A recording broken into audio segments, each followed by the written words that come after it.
A year after a young woman was shot to death and left on the street, her killer remains free. Jessica Revelee once had a bright future, but heroin destroyed that and likely led to her murder. As Local 12's Angenette Levy tells us, Revelee's family wants justice. It's been a year since Jessica Revelee was killed here on McMicken Avenue, and there's still a memorial here. People don't want her to be forgotten. Huddled in the cold and clutching candles, Jessica Revelee's sisters gathered where her life was taken. Nobody should be gunned down on a cold night and left to lay in the street to die. Jessica Revelee was a month shy of her 25th birthday when she was killed. She had been a straight-A student at Colerain High School, but got hooked on heroin and turned to a life on the streets, which included working as a prostitute.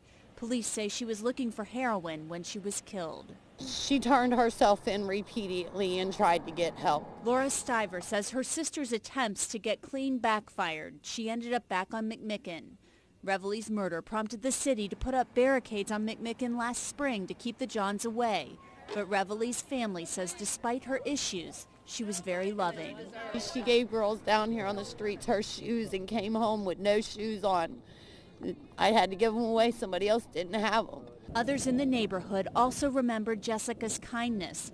Her family says all they want is answers. Until they come to justice, there is no closure. There's people that live in the building. There's people that live right there.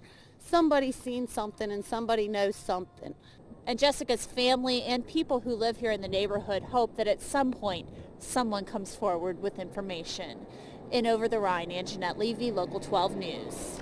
If you know anything about Jessica Revelee's murder that may help investigators, call Crime Stoppers. 352-3040 is the number. You can remain anonymous. It is